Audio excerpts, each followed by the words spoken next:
Fill her up. You're listening to the Gas Digital Network.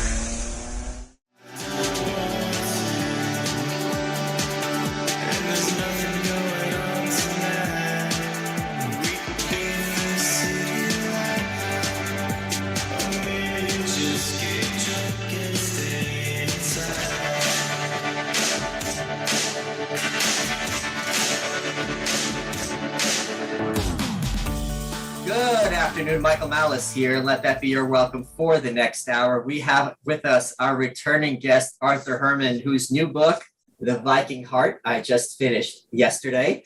And one of the things I love about this show is, as someone who is a big fan of books, I get to have prominent authors on, and they have to sit there for an hour and answer all my questions about their books. Arthur, I'm really excited to talk to you about this book, and here's why. Here's one of the reasons.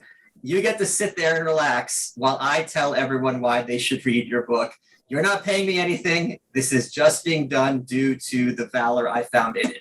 So a lot of times people will sit at home and they'll watch some crappy TV show or something, and then they think, well, if I watch the History Channel, you know, I'm going to be a better person for it. This is one of those books where you can just sit and relax, because the style that you write in is so colloquial, but at the same time, what you're a master at is compiling enormous swaths of information and condensing it into a package that anyone can kind of digest. And let me give you two past examples. Your first book, I always consider one of my top 10 books that everyone should read, The Idea of Decline in what's it, Western history. In Western history, sorry about that. Then, if that masterpiece wasn't enough, you wrote The Cave and the Light, which looks at Western civilization through the eyes of Plato versus Aristotle. I just mispronounced Plato for a second. I don't know what's going on there. And this book is a little bit different because it's a lot more personal to you. This is about, you know, Scandinavians and their roles throughout history and in the modern world. And what I found great, and this is why I was so excited to read this, remember, I've told this story before, I was around 4 or 5, and I was just at that age where I could distinguish between what was real and what wasn't. So I knew Vikings and ninjas and swordsmen were real, and I knew dragons and elves and witches were fake. And then in Bensonhurst, I saw a dwarf walking down the street, and I'm like, okay, back to the drawing board. I remember it, his denim vest very vividly. And then as I started reading this book, I thought, I know nothing about Vikings. All I know is the colloquial stuff, which is they were a bunch of rampaging thugs and that they were tall and blonde. And then I also knew the Hitler idea that they were the Aryans and this kind of genetically pure race. And what you did masterfully, you opened this book by addressing these two stereotypes, and they were both completely false. Not only were the Vikings not blonde, but they also were genetically extremely heterogeneous. And you have to, and as soon as you point that out, and I want to ask you about that, it's the kind of thing where you realize, how would I think otherwise? Because if you think of Genghis Khan, right? If the Vikings were these big rapists, if they're going raping everybody all over, of course their gene pool is going to get muddled. That's, you know, they're going to be having kids with these women that they're raping. So and I got to say one more thing that I was really impressed about, because this is personal to you, because this is talking about your family and your ancestry. And I know, Beth, your wife is Jewish. I could, even though you write in a dispassionate, calm, colloquial way, I could sense your rage and contempt thinking about your great-grandparents and who you came from, and then looking at Hitler, and just the idea that, like, don't you dare put my family as one of you or think that I have anything in common with you people. You are absolutely what they would have been against and what I'm against. So there's a lot that I just said, but what kind of inspired you to write this book? Because it's been a long time coming. It is. I mean, the real sort of germ of the idea, and thanks for those comments, Michael, that's fantastic. This is, if you're going to be talking about my book like that for the whole hour, it's an ordeal I can endure, I think. And to go through it and take whatever time you want. Here's what happened. I did a book called How the Scots Invented the Modern World. It was a New York Times bestseller. It was about the Scottish influence, both in the world of ideas the Scottish Enlightenment, but also about their influence in America. And my uncle Norman, whose parents came over from Norway just before World War I, said, this is really great, but when are you going to do a book about the Vikings? And I said, I don't know, and I'm going to do that. And the next book I did was on the British Navy, and then I did a series of books after that, and one leading next. But the Vikings were always kind of in the back of my mind. And I think part of what gelled this is when my uncle Norman died, which was last year, it really began to hit home to me that if I was going to do a book on the Vikings and talk about the Scandinavian experience in America, I'd better do one before my parents, who are both in their 90s, who both have Scandinavian ancestry. My father's case, his great-grandfather came over in the 1850s. My mother's parents, like Uncle Norman's, came over directly from Norway. I better get to work as a way to talk about their families, but also to put it in an historical context.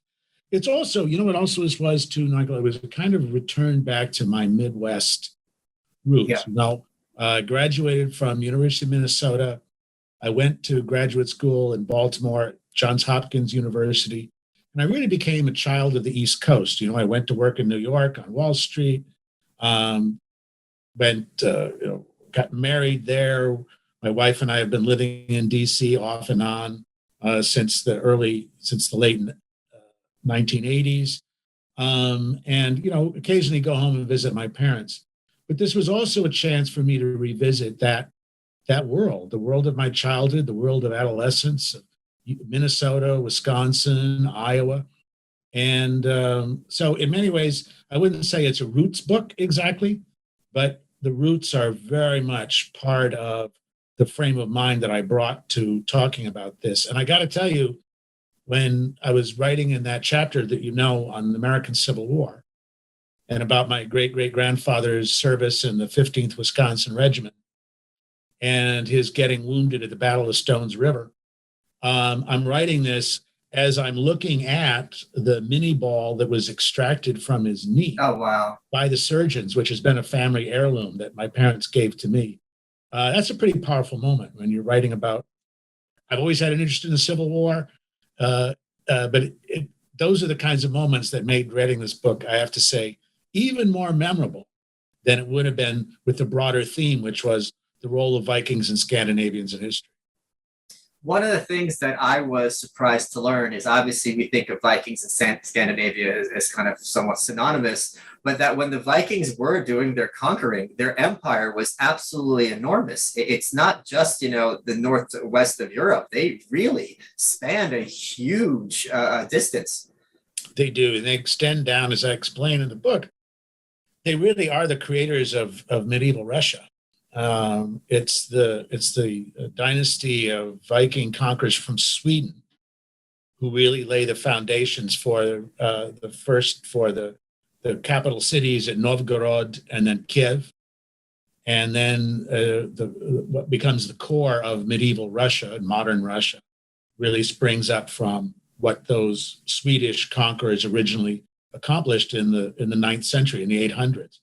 And also, too, the other key watershed moment in history was when those same Swedish conquerors decided it was time to dump the pagan pantheon and embrace Christianity. And the choice that they made was to embrace Eastern Orthodox Church because that was the church of the superior civilization in Constantinople, of the Eastern Roman Empire. But that choice of choosing the Eastern Orthodox Church instead of Roman Catholicism, as the Poles did, is one of the key dividing lines in history, and also a way it shapes the history of Eastern Europe in ways that had an enormous influence on your family's history and ancestry. Sure. I mean, coming from the Ukraine, you come to realize, hey, that's Viking territory. Yeah. It was funny seeing place names that I knew, but in a different context, totally come up. Context. Yeah, come up in this book. There were two stories in this book that I really particularly enjoyed, because when it comes to things like wars and battles, it's always fun when the little guy is punching way above his weight. And something Yeah, something I love pointing out to people on Twitter is that the Molotov cocktail was not invented by the Russians. It was invented against the Russians, or at least used prominently against the Russians by the Finns. And little Finland managed to, for quite a bit of time, kick the Ruskies on their butts. They sure did. And of course, the term Molotov cocktail was a term of derision. Oh, yeah. Not a term of pride or inventor in any kind of way. It was like, take that, Molotov, the Soviets' foreign minister. Yeah, I mean, that really, if you like, Michael, that's really the theme of the whole book in many ways, and certainly the theme of the whole Viking Age is of these small, underpopulated countries, so few resources, little arable land, who constantly are able to hit above their weight. And they do it in the medieval period, they do it in the modern period, and even till today. And likewise, as immigrants to America, given their very small numbers, they managed to hit above their weight in terms of their cultural influence, in terms of their building blocks of the American economy. Here, it's the theme of it. And the key to all of it is not race, right? It's culture. And what the book is really about is the development of the stages by which this cultural skill set takes shapes from the Vikings on right down to modern Scandinavia today and the Scandinavian Americans today. Can you also address, like you did earlier on this book at some length, how this Nazi, or it actually precedes the Nazis, of course, they adopted it, but this idea that, Scandinavia was where the pure Aryans came from, and this is the kind of the highest race, and that they were all, genetically identical, blonde, blue-eyed warriors. And what you found through your research, and I don't think this is particularly in dispute, what you found, is that this is just complete ahistorical nonsense. It's ahistorical nonsense, and also, too, it fails to take into account the degree to which what it is that made the Vikings such a formidable warriors and dangerous opponents, but also incredible entrepreneurs. Again, had nothing to do with racial characteristics. It had to do with a culture that took shape in that environment, and the bond of communal solidarity that held those groups together. I talk about this, as you may remember, Michael, also in my first book, The Idea of Decline, where I talk about the birth of the Aryan myth, the idea that the shared linguistic bonds that stretch across the Indo-European languages and includes Persian as well as in India, Vedic India, was the translation of this idea into this must also then have been a cultural commonality, which is probably more arguable, at least in its as a base foundation for these Indo-European peoples as they spread out across the Eurasian landmass. And then it becomes translated into being a racial commonality. And that's where things really break down. But the idea of that there was an Aryan, master race was one that the Germans embraced in the 19th century. And because of, as this always happens with in discussions about racial theory, everyone's looking for a purity, right? There's a pure archetype. And the pure archetype, it seemed to them, had to have been from the people who intermingled the least with the other races and peoples in Europe or in Eurasia. And that was the Scandinavians, because no one wants to go there. Everyone wants to go there. I mean, that's the extraordinary thing. Basically, the same people who settled there as early Stone Age hunters, those are the same people who are still there. Yeah. You don't have waves of invaders and conquerors coming into Scandinavia. They take one look and they go, well, there must be some other place we can go besides this. And so this issue of racial purity, that somehow this had been preserved in the Scandinavian homeland, became a linchpin in the views of racist societies in late 19th century Germany. And the defeat in World War I simply gave them a new impetus for the idea that we can regain our rightful place as a great power in Europe, as a great shaping influence, if we regain our racial purity, which means get rid of the Jews, get rid of the other racial inferior types and embrace our Aryan purity. This was also reinforced, of course, by the operas of Wagner, because they provided a kind of cultural backdrop for this idea of racial purity, which was the great Norse myths and the myth of a purity in culture and in religion as well as in race and in society. The problem that they had, as I explain in the book, is that the Scandinavians themselves just would have nothing to do with it. And no matter how many times Hitler and the Nazis tried to recruit Danes and Norwegians and Swedes into the ranks of the SS or to make them, full-fledged partners in the Aryanification of Europe, the Scandinavians basically said, no, that's not for us. We have our communities. Our community is us, as Danes, as Norwegians, as Swedes. And that community includes Jews.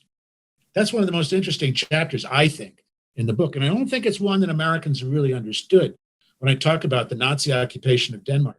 Wait, hold on. Because I was going to get into that because I hadn't heard that story. I went to yeshiva, which is Jew school as a kid, and I hadn't heard what you talked about since I was a kid.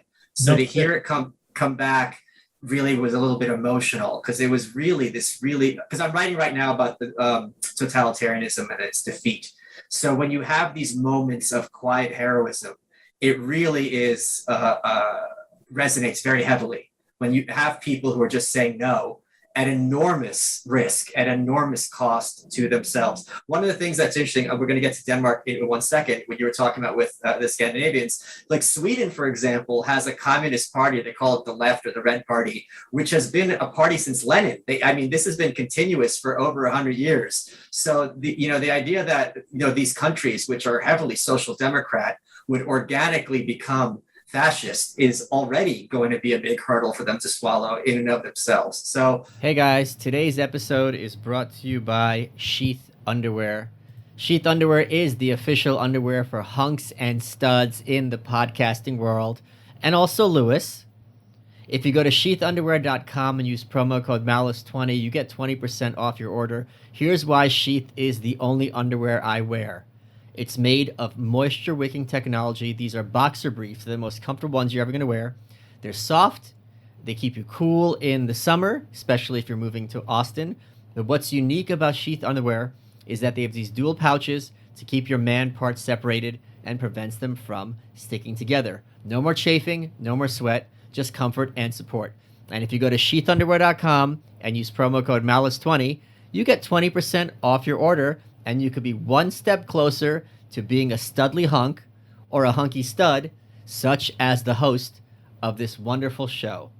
Let's get back to a real hunk, Arthur Herman. But let us talk about that Denmark story, because what people in America often don't appreciate is that you have to make trade-offs in certain situations. Right. So you have Sweden, you have Norway, you have Denmark. They're up against Hitler in the Third Reich with his armies, with his weapons. This was not some weak foe. He was pretty much blitzkrieging and unstoppable. He had almost all of Europe under his control between him and Mussolini. And you had these three little countries who basically were like, all right, we don't have any good choices. Like this guy at the drop of a hat who's crazy can come in and kill us all. What do we do under these constraints? And each of those countries had different choices about how to engage with this existential threat.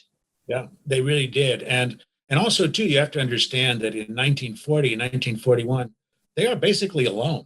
I mean, yes, you've got England, right, which is during the Battle of Britain holding out against Germans, but they're on the other side of the North Sea. They're in no position to provide any kind of help or support, or even to present the possibility that maybe this Third Reich may actually come to an end, that we may actually get help from outside to free ourselves and to become independent countries again, and enjoy autonomy as we did before the Nazis came. So, as you're absolutely right, in those situations there is no black and white choice. Fight to the death or become, fully engaged and active collaborationists, as the Slovaks did, for example. That was the choice. they made. And in a time and place like that, you could say, yeah, I guess that's probably the choice you had to make, given the fact that you're a small country facing the conqueror of Europe. But none of them made that choice. Instead, in the case of Denmark, they allowed themselves to be occupied without any kind of resistance. But the price that they paid for German occupation was to remain an autonomous country, to have their own laws, their own government, and not to be subject to the control or whims of a Nazi governor general. In Norway, they chose to fight, even though the odds were completely against them, and even though the French and English allies that they were counting on turned out to be hopelessly inept, and scuttled away as quickly as they could when it became clear that they weren't going to be able to stop the German Juggernaut. So there you had a government which was formally collaborationist, the Quisling government, but in which the overwhelming majority of Norwegians either passively resisted in terms of being, just sort of as uncooperative as they could be under the circumstances, or helping to feed and develop a Norwegian resistance. My grandmother's brother was in the resistance, for example. And, you could say he's a Norwegian hero, but it was just taken for granted. You weren't going to put up with this shit from these guys, from the Nazis, from Germans. The German occupation was something that you were going to push against in whatever ways you could. In Sweden's case, and this is probably the most notorious because everybody knows, or should know, that the Swedes did become an important part of the Nazi war machine, supplying raw materials, particularly iron ore and steel and ball bearings for the German war effort. The Swedes preserved their formal neutrality, but at the same time found themselves being forced willy-nilly to become part of the Nazi war machine. But being officially neutral, again, gave them certain leverage. It gave them leverage in, for example, maintaining diplomatic relations with countries that were at war with the Nazis, like Great Britain, like the United States after America entered the war in December 1941. It also allowed them to act as safe haven for refugees, including Jews, fleeing from Nazi persecution from other parts of Europe, including eventually Scandinavia, when the Nazis decided that they were going to round up the relatively small numbers of Jews in Norway and Denmark, but that an example had to be made that even these countries could not escape from the final solution. And so being able to escape across the border into Sweden was a hugely important goal for thousands of Jews, but also for other political refugees fleeing from Nazi occupation. The story of Raoul Wallenberg, if I'm getting his name correctly, is really one of those great. He's kind of Scandinavian Oscar Schindler, I guess you could call him very easily. He is. And more courageous in the sense that it wasn't really a double game. I mean, he wasn't part of, unlike Schindler, he wasn't sort of doing this, if you like, on the side. This was his purpose in life, was to save as many Jews as he could in occupied Hungary, and risking his life and risking the lives of the other members of the Swedish consulate under those circumstances. And yet again, what was interesting, as I explained in the book, is number one, Wallenberg, who is a great hero and hugely courageous, was one of a group of Swedes who undertook this, and who actually asked the government in Stockholm to send Wallenberg to help, because the situation was the demands on their time to save as many Jews as possible simply required more help than they could do from the embassy staff themselves. But what it also, I think, demonstrates is that the Nazis themselves were very reluctant to basically tell the Swedes, forget it. You're protecting all of these Jews. We know it's a fiction that they're not getting visas to travel to Sweden right, at all. You're just doing this to frustrate our goals of wiping out the Jews And, so what does it matter to us? We can, break down the doors of the embassy and shut this whole operation down. But they didn't. And the reason is because they realized there were big risks involved in violating Swedish neutrality. Same thing happened with the Danes, as I describe in the book there too. Even though the Nazis knew what was happening, that Danes were saving Jews, there was a reluctance to cross the line to a kind of total brutal occupation of the kind which, of course, Poland suffered under, Ukraine suffered under, and Yugoslavia and Greece. There was reluctance to do so because of the diplomatic fallout that would come from this, and also because, frankly, the German military didn't want to mess with the Swedes. They knew it'd be that if the Swedish army became a major focal point for resistance, it could be a very serious, really open a third front. Yeah. The army. Even though they were small, they were determined and very well armed. So in a way, the compromise that the Danes and the Swedes chose, which was path of non-resistance, neutrality in one case, we won't resist you if you occupy us, and we'll sign, the anti-Comintern documents and so on, but we remain, in effect, an independent country. There were actual dividends that were paid off from that. That as the war went on and as the situation for Jews in other countries like Hungary became more desperate, these places became places of refuge because of the choice that they had made in 1940. I just as an aside, I got into it with someone from the Atlantic, which has been responsible for I don't know how many wars the U.S. has been involved in for over 100 years.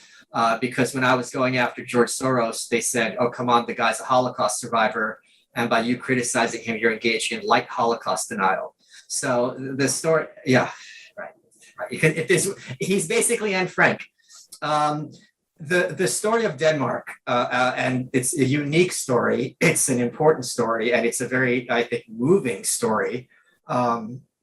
I would not expect it's very easy for us to sit in our comfortable offices or houses and be like, tell other countries, you should have done what you can to save people. But it's a Sophie's choice. It's really, if you're not staring down that barrel of a tank like the guy in Tiananmen Square, it's really easy to sit in your house and make decisions for other people. But, through the fog of war and through history, these decisions are enormously complicated.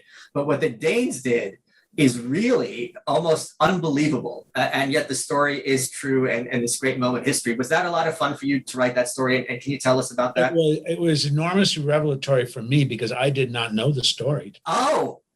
I did not before I started working on the book.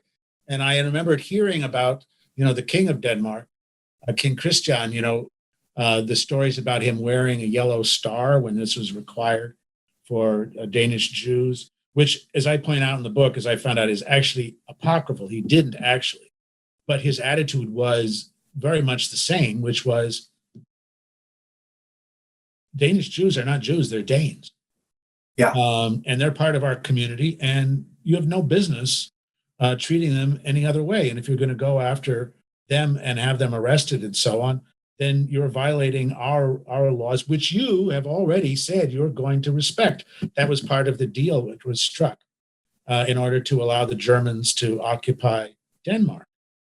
And this was an attitude that spread out throughout the Danish community to ordinary people who thought about the Jews not as Jews, right, as belonging to a different race, but hey, they're fellow Danes. And these thugs are trying to round them up and take them away to God knows what kind of a fate. And we'll do whatever we have to do to save them from extermination.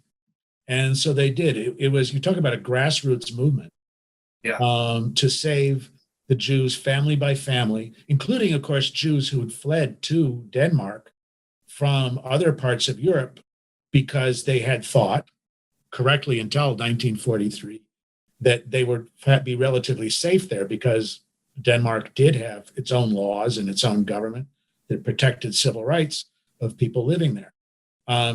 And they undertake these incredible, as you say, incredibly risky,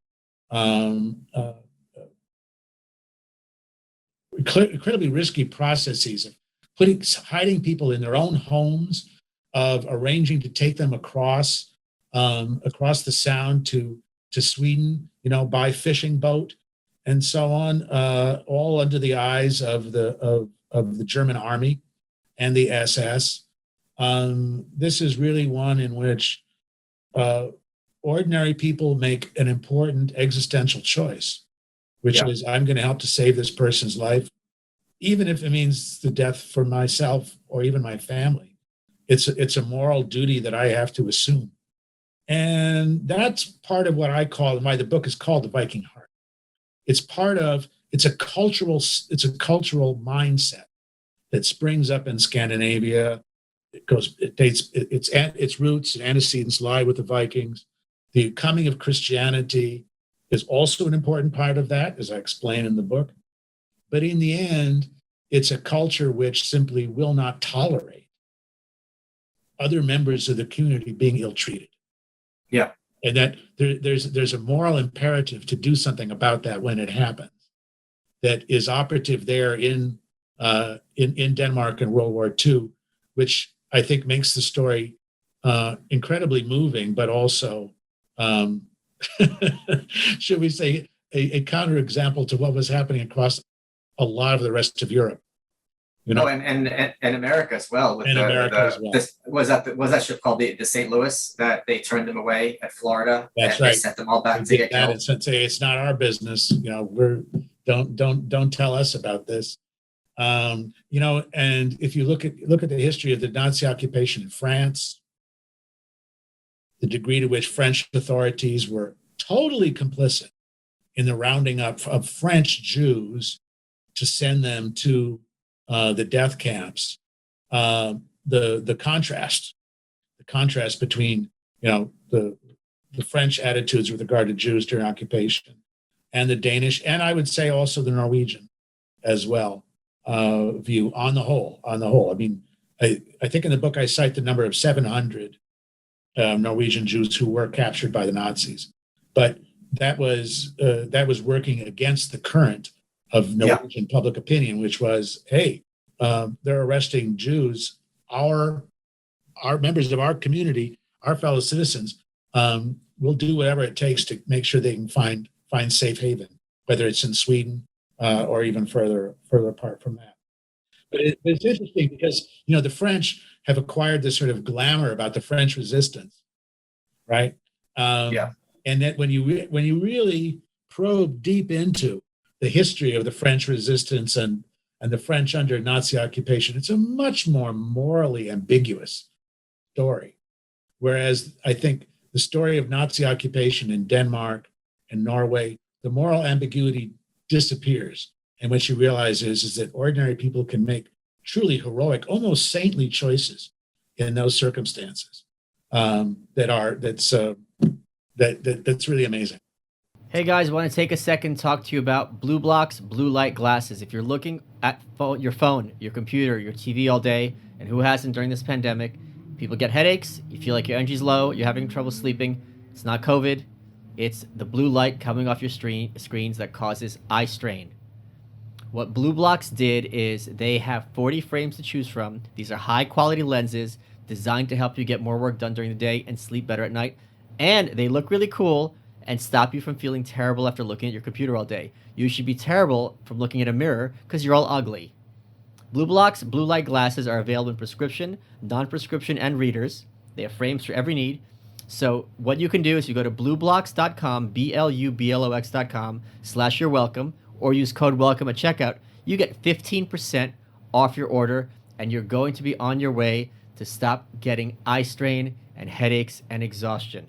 Check them out. And the great thing is, for every pair you buy, Blue Blocks will donate a pair of reading glasses to someone in need. Let's get back to the show. There's actually one story I just learned about last week from a guy named Andrew Heaton. He's a comedian. I'm going to see if I can tell the story without crying, because every time I think about it, it gets me very emotional. There were a bunch of Germans in East Berlin. This is, after World War II, senior citizens, and they dug a tunnel from East Berlin to West Berlin, and they dug it 6 feet tall. And they asked the people who were digging, they walked over with their wives. They go, "You made this tunnel twice as big as it needs to be. Like, you wasted all this time."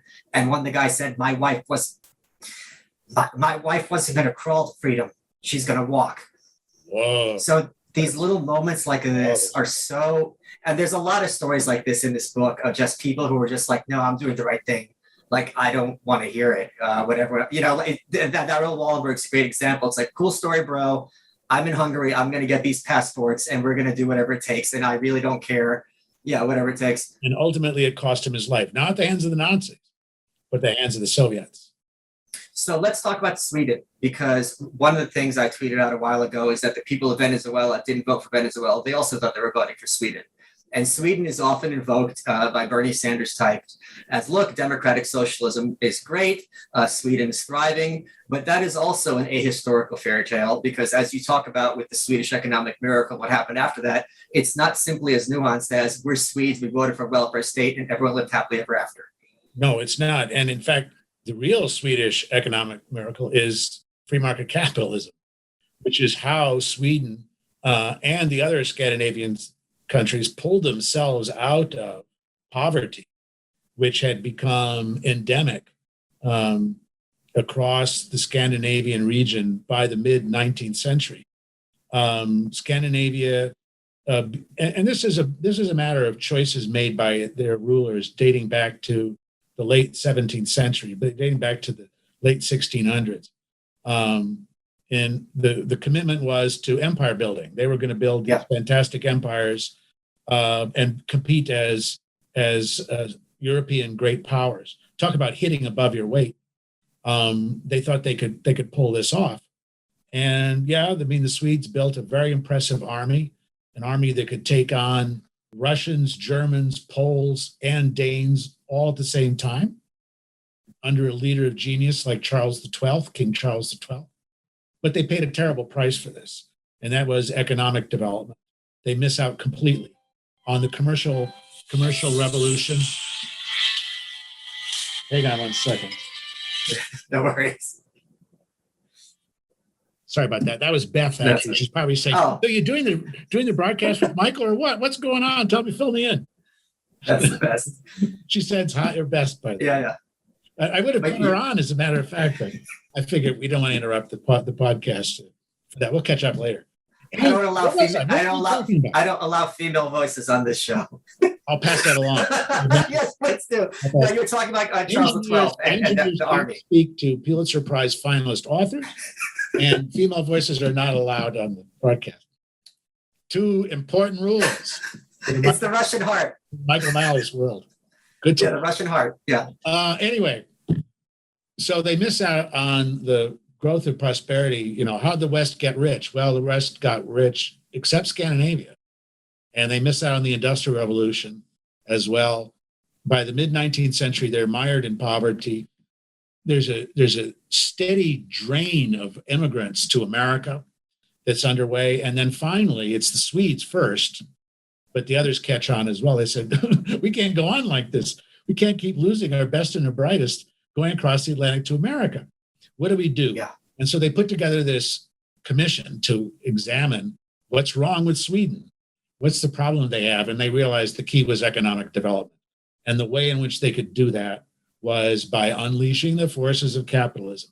But it's also state capitalism. It wasn't just simply a laissez-faire approach. It was understood that the government had to take an important role in helping to oversee and direct resources to things like infrastructure, to way of building tariff policies that would encourage Swedish exports so industry could build around this.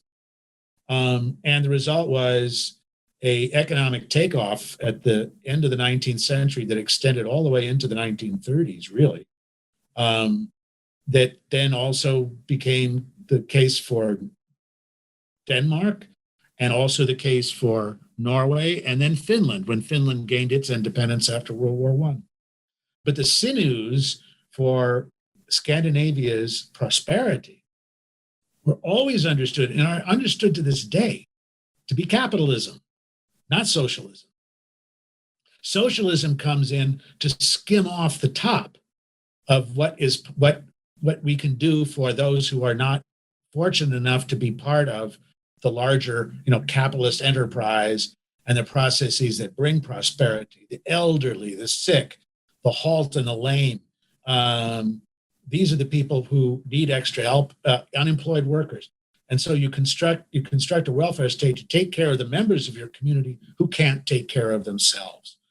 And that is the way in which the welfare state and the social democratic parties were able to put together a political program that was hugely popular, kept them in power for half a century, in effect, really, in all three countries, and 4 if you include Finland.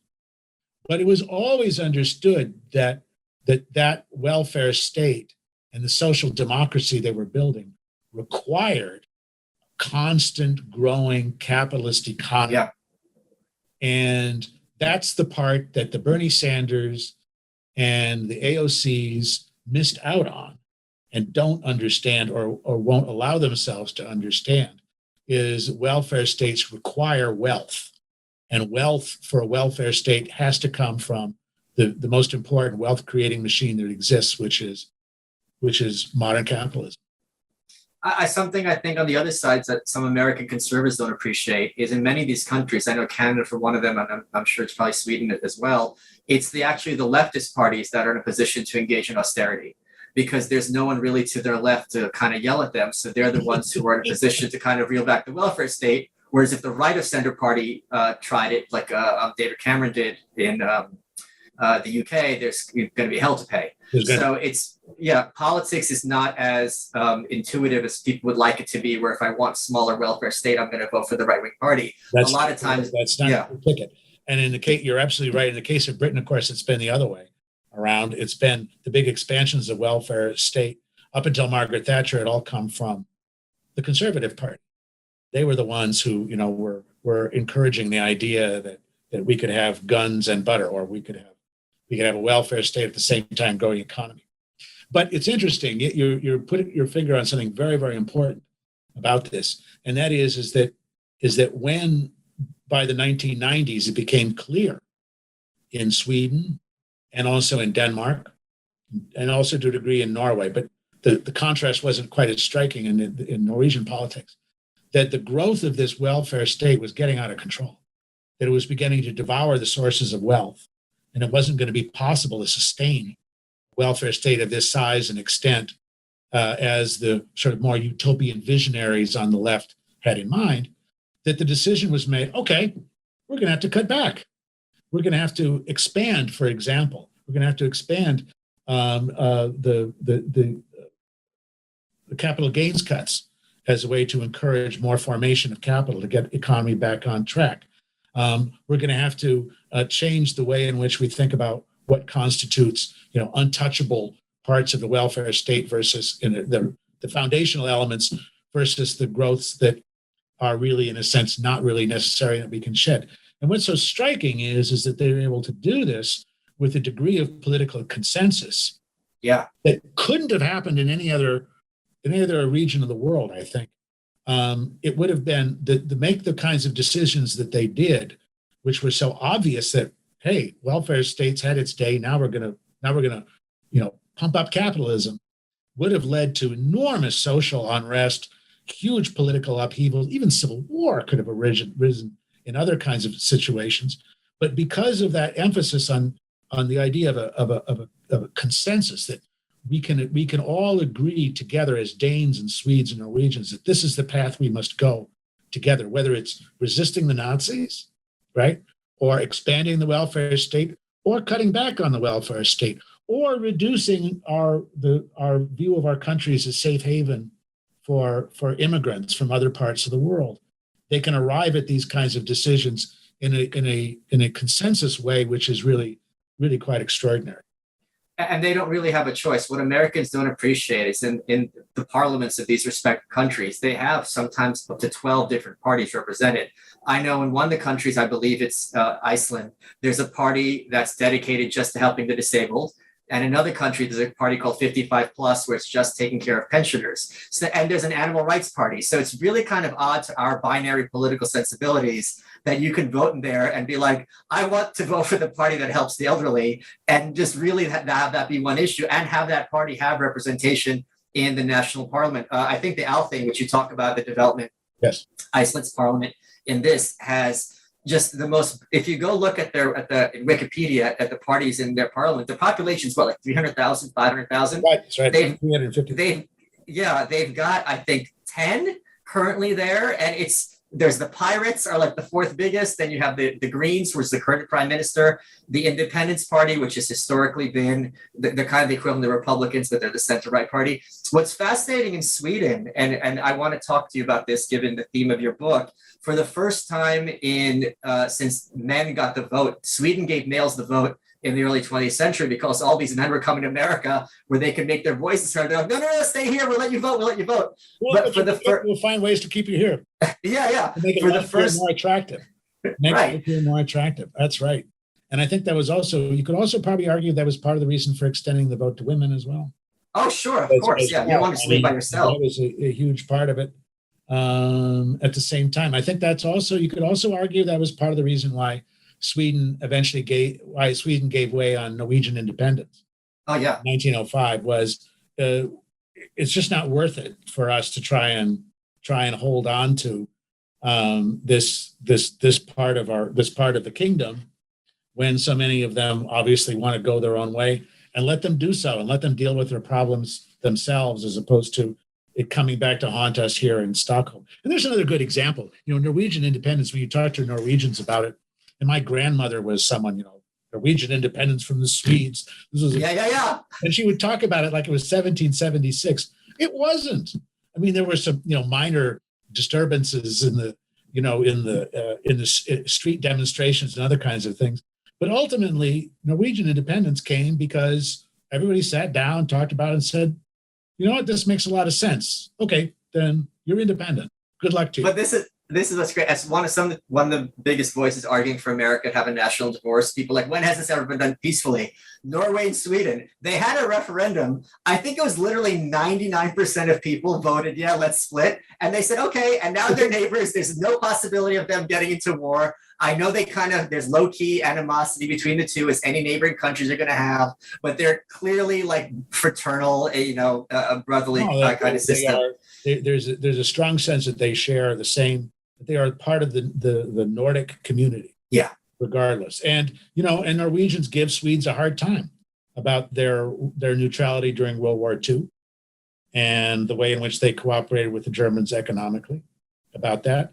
And the Swedes give Norwegians a hard time about how quickly they folded when Nazis invaded and so on. And then it was over in a matter of days, even if not hours. But I'll come back to your point, which is, I think, worth emphasizing. You've got this proliferation of political parties, which are, many of them, very much focused on very narrow interest issues. Yes. But that's only possible because there is such a broad consensus on what really matters. And when you have that consensus, then it makes it possible to argue about and to engage in debate about things like, vivisection, right? Animal vivisection, to make it debate about the degree to which immigrants from Islamic countries should have access to healthcare, or about Sharia law. It becomes possible to have those kinds of debate without rancor because there's this broader consensus. And one of the things that we in this country have sacrificed as part of a pursuit of sort of broader set of freedoms has been the willingness to agree to that kind of broad consensus. And I don't think we would want to go to that, Michael. I don't think we would sort of feel like this is something that you could either could spring up in a grassroots level, or let alone have it imposed from above. But at the same time, I think there are, and this is one of the reasons I wrote the book, there are important things that we can detect from the way in which Scandinavians do politics, the way in which they do business, the way in which they think about the relationship with each other as part of a common community, as part of shared values and shared experience, that have, number one, would be really valuable here, and that is also exemplified by a lot of the Scandinavian experience in America. There's a tie-in there which needs to be, I think, also explored more and understood, not least by Scandinavian Americans themselves. as well as the role that they've played in shaping American history in the 20th century. So what I want to ask you, so in Sweden right now, the Social Democrats, which have been the governing party for over 100 years, had received their lowest share of the vote in the last election since males got the vote, like over 100 years ago. In Finland, you had the nativist party, the True Finns, being part of government for the first time, I think, in any European country. Norway, I guess, is a little bit off the hook. If people don't know, the Prime Minister of Norway, her name's Erna Sandberg. She looks like Santa Claus's wife. She's absolutely adorable, and she speaks amazing English. So that's the thing Americans don't realize, that a lot of these people, all of them from Scandinavia, they watch American television, so they speak American English. And in fact, the American comedian Tom Green, many, many years ago, filmed himself going to Stockholm and asking for directions and then pretending he couldn't understand the people, even though they spoke English better than him. To their absolute betterment. But let me ask you this. Do you feel that given this kind of falling apart of this coalition and the sense of community, which is so integral to the theme of your book, do you think that Viking Heart is having an arrhythmia at the moment? That's an interesting way to put it. I think it underwent two strains. One was the issue of immigration. Yeah. There's no doubt about that. And this became an acute problem that I think Scandinavian political leaders ignored too long, because they felt it was somehow part of that Scandinavian persona, right? Yeah. Providing safe haven and, everybody helping hand to everyone. And I think they began to realize that this was beginning to become a liability rather than an asset. That's number one, especially demographically. Yeah. And the second one was COVID. I think that the Scandinavians have dealt with the COVID threat in their own way, which is not reproducible by any other society, I think. And particularly in the case of the Swedes, of sort of saying, no, we're not going to have a lockdown. We're not going to have mask mandates. We're going to really basically leave it to the good sense of our own citizens to figure out when you think you're at risk or not, and to take action in that way. And also that when it comes to protecting those who are going to be the most vulnerable to this, that, yeah, it would be nice to sort of, protect them from, but we're not going to take extraordinary measures in order to do that. And I think that for outsiders, this seemed a rather sort of cold-hearted approach to this. If your health is in a situation where COVID infection could be mortal, I mean, that's too bad, but the rest of society is not going to wait, or not going to come to a stop to protect you there. But again, this is a cultural characteristic that springs up in the kind of an environment of, Scandinavia. If you can't take care of yourself through the winter and help out, keeping the rest of us warm, then you've become a liability, not an asset. I'm putting it perhaps in too stark a term, but it has made it possible for the Scandinavian countries to tolerate a high infection rate, really, by comparison to other parts of Europe, but at the same time to maintain a much lower excess death rate, which is hugely important. In other words, that the COVID infections and mortality is able to be integrated into the normal acceptance of the fact that people die in a society, and that in fact the course of action that we chose in these countries has people have died of COVID, but it's not one which is we've allowed to stop the smooth functioning of our societies. And yet there's political fallout from it. There's no doubt about it, because politicians did make, especially in Sweden, I think made some rash choices at the very beginning, thinking that they could ride out COVID. And it doesn't look like any of us are really going to ride it out at this point. So those two pressure points, I think, may change Scandinavian politics somewhat. And we may see that, that famous Scandinavian consensus, the one I was just celebrating, may start to fray a bit, and politics may become more fractious than it has been in the past. But on the whole, what constitutes fractious politics in Scandinavia, we would consider, the era of good feelings here in America, but certainly compared to where we are today. In case you don't have enough on your plate, you made a casual reference earlier on in the book that you were involved in the fight against COVID. Can you talk a little bit about that? Oh, I did, didn't I? Yes. Well, this all started from a newspaper article in the New York Times, of all places, that mentioned that the team that was putting together Operation Warp Speed had been heavily influenced by my book, Freedom's Forge. So when this was pointed out to me by one of my Hudson colleagues, as a matter of fact, I said, "Well, I'll have to find out more about that." So I contacted the offices over at HHS, which their headquarters. I was on the National Security Council at the time, working as an advisor to the National Security Advisor. And they said, "Come on over and we'll be happy to talk about it." So I did, and I got to meet the head of the program, General Perna, and also Dr. Slawi, who is the medical advisor on all this. And they explained, yeah, your book was indispensable for us to think about how to manufacture vaccines at the pace and the numbers that we had to hit in order to deal with the threat of this infection. And they said, and General Perna knew about the Freedom's Forge because prior to heading up Operation Warp Speed, he had been head of Army Materiel Command, and Freedom's Forge is a standard textbook now about logistics and supply chains in the military. So he was familiar with the book from top to bottom. In fact, I spoke to him this morning, and he said, I told General Milley, who's the chief of the Joint Chiefs, chairman of the Joint Chiefs, he said to Milley that you should read this book. It's a really good book, a very important one. And he thinks that's why Milley called him in the first place to say, you're going to head up Operation Warp Speed. But it was really great because I went over there, everybody knew the book. They were happy to meet me. They asked me to speak in the main operations room, where they were monitoring the production and distribution of the vaccines and so on.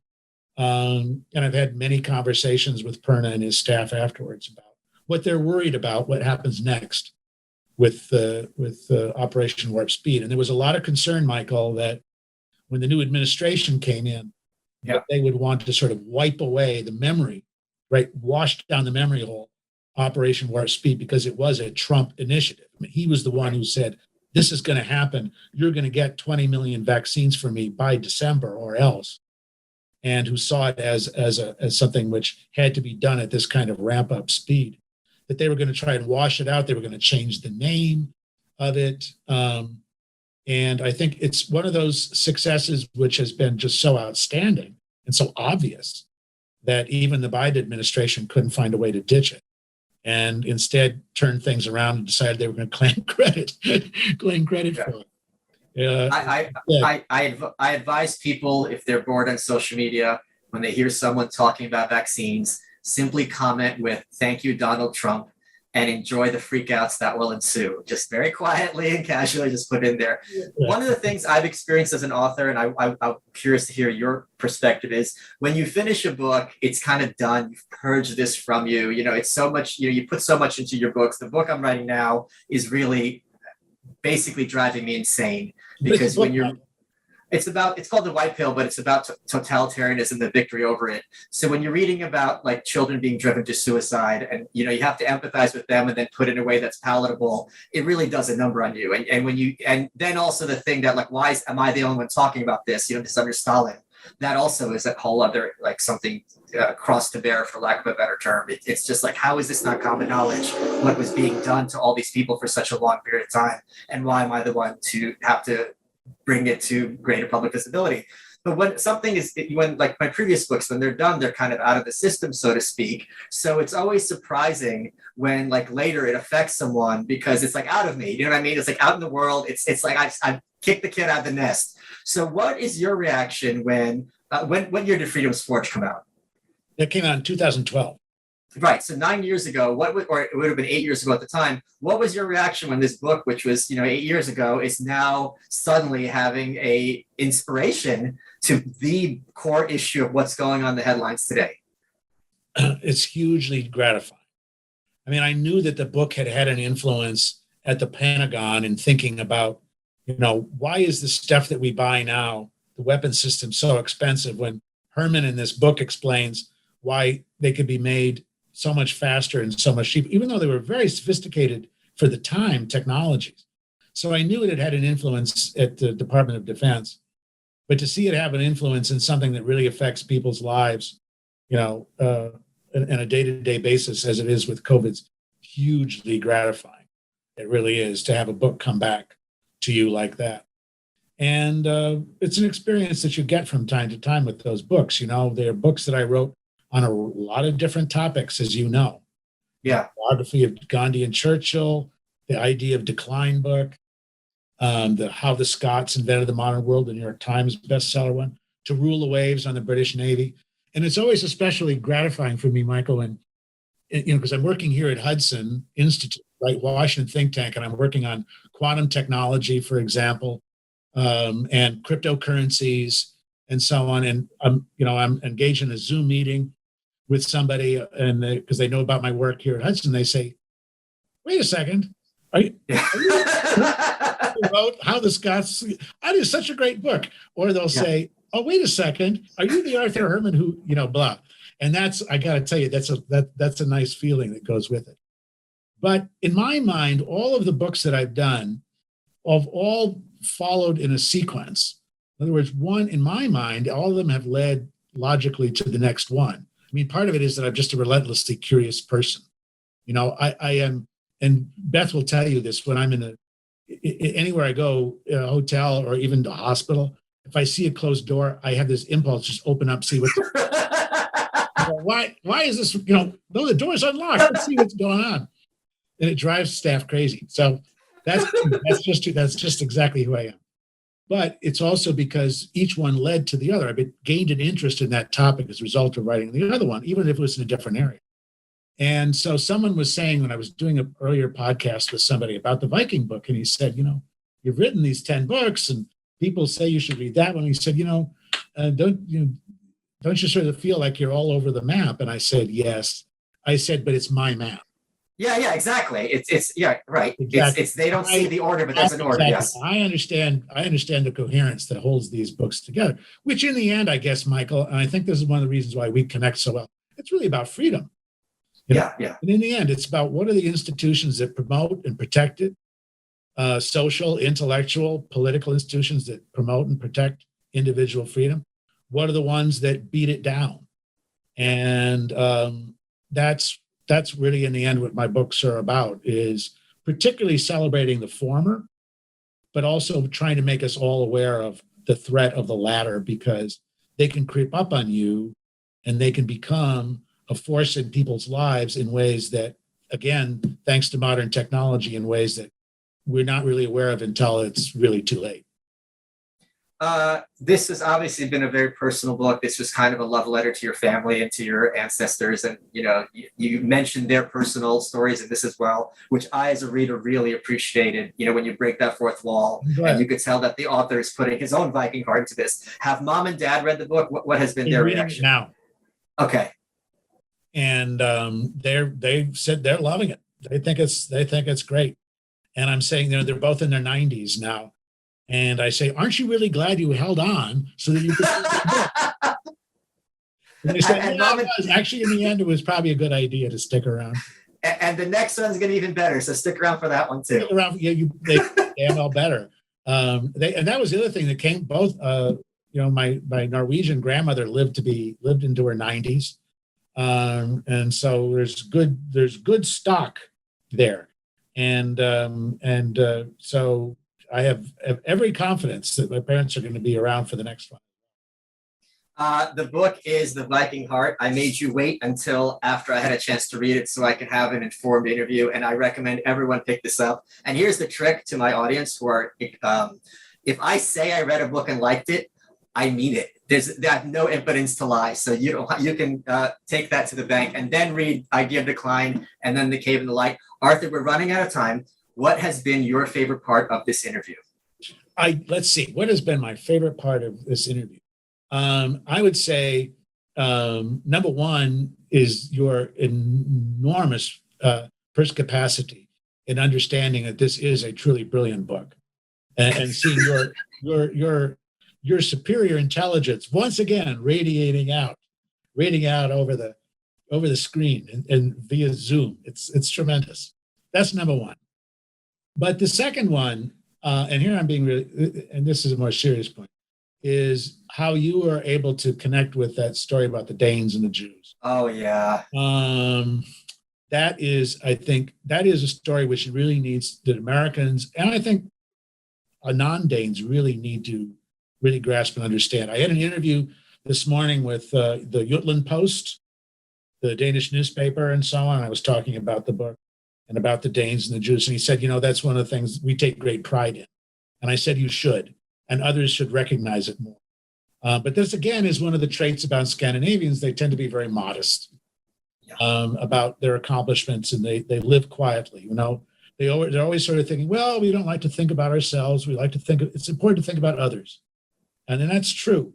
But what they accomplished, that incredible story is one which really needs to, along with Raoul Wallenberg and the Swedes, needs to be up there as part of our perception of those who pushed back against the Holocaust and succeeded in doing so. You are welcome.